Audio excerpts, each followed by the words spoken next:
ने किया।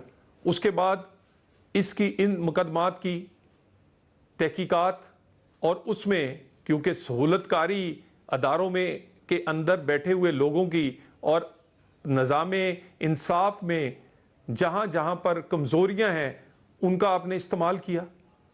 इन केसेस में या तो इन्वेस्टिगेशन में उसमें शरीक नहीं हुए, अगर हुए तो उसके बाद आपने कोशिश की कि किसी तरह ये स्टे और दूसरी चीज़ों के पीछे छुपकर इसको लटकाया जा सके।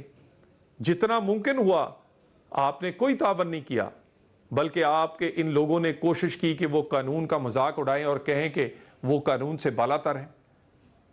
और आखिरकार ये मुकदमात इन्वेस्टिगेशन हुई, उसके बाद अदालतों में लगे और आपकी अदारों के अंदर से सहूलतकारी ख़त्म हुई तो इंसाफ होता हुआ नज़र आने लगा।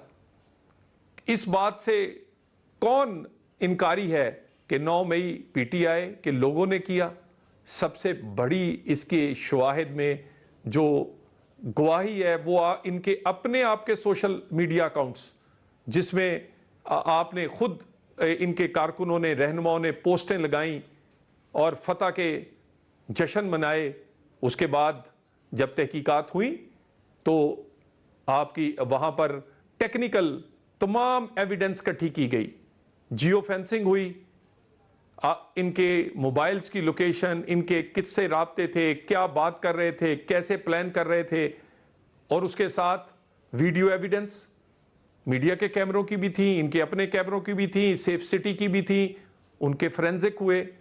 फिर उसके बाद बाकी तमाम शवाहिद इकट्ठे किए गए और उसके बावजूद कि वहाँ हज़ारों लोगों ने ये मुख्तलिफ जगह पर काम किया, मगर कानून शवाहिद मांगता है और शवाहिद चंद 100 के मुतल्लक अदारे इकट्ठे कर सके। और उसके बाद वो अदालतों में चलान गया और चलान जिन लोगों को गुनाहगार किया गया उनमें से भी बहुत सारों को अदालत ने बरी कर दिया। अदालत का ये इख्तियार है कि वो जिसको चाहे सज़ा दे, जिसको चाहे वो बरी करे। और रही बात अलीमा खान की, तो कभी आपको याद नहीं आया जब आपने अपने बेटे को अपने हाथों से भगाया इस मुल्क से, 2 साल जाके वो बाहर भगौड़ा बन के बैठा रहा। क्यों बैठा रहा, किस डर से बैठा रहा? अगर उसने कोई गुनाह या गलती या कोई नहीं की थी तो क्यों भागा, क्यों भगौड़ा बना? इसलिए आपने उसे बाहर भेजा कि यहां कानून के शिकंजे में ना आ जाए। उसके बाद जब वो बाहर भेजा गया और इस वजह से कि वो बच सके किसी तरह, और लोगों के जो बच्चे थे जिन्हें आपने वर्गलाया, उसको वो सब अदालतों में और थानों में रहे। अब आपका बच्चे पकड़े गए हैं। आप तो कहते थे 2 नहीं 1 पाकिस्तान, हर एक से एक जैसा कानून होना चाहिए, हर एक को एक तरह ट्रीट किया जाए। क्या बानी पीटीआई के भांजे होना कानून से बालातर है? क्या इनको उस तरह नहीं ट्रीट किया जाना चाहिए?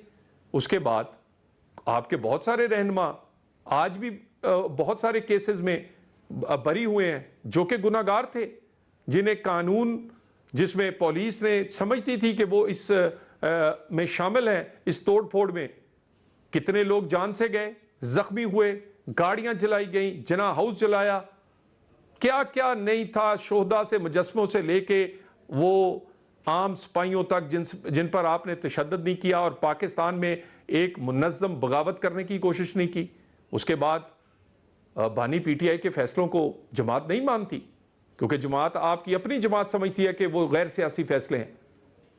हुकूमतें तोड़ दें, इस्तीफे दे दें, जलाओ गिराओ करें, 9 मई करें, 26 नवंबर करें, किसी अदारे को पाकिस्तान का अदारा ना समझें, IMF को कभी खत लिख दें, कभी पाकिस्तान के अगेंस्ट लॉबिंग करके करारदादें मंजूर करवाएं, पाकिस्तान पर पाबंदियां लगवाने के लिए आप पाकिस्तान के अगेंस्ट लॉबिंग और पैसा खर्च करें, डॉलरों की बारिश कर दें हम उन लोगों पर, उन लॉबिंग फर्मों पे जो पहले ही एंटी पाकिस्तान है, जिन्हें पाकिस्तान का ना एटमी प्रोग्राम अच्छा लगता है, ना पाकिस्तान अच्छा लगता है। अगर वो किसी के हक में है तो वो इसराइल के हैं, इसराइल के गजा के खिलाफ होने वाले मजालम के हक में है। और वही लोग आपने पाकिस्तान के अगेंस्ट खड़े कर दिए। अब आपके बच्चे जिन्होंने ये सब कुछ किया है, जिनकी वीडियोस मौजूद हैं, जिनके एविडेंस मौजूद हैं, वो पकड़े गए हैं, तो आपको तकलीफ है।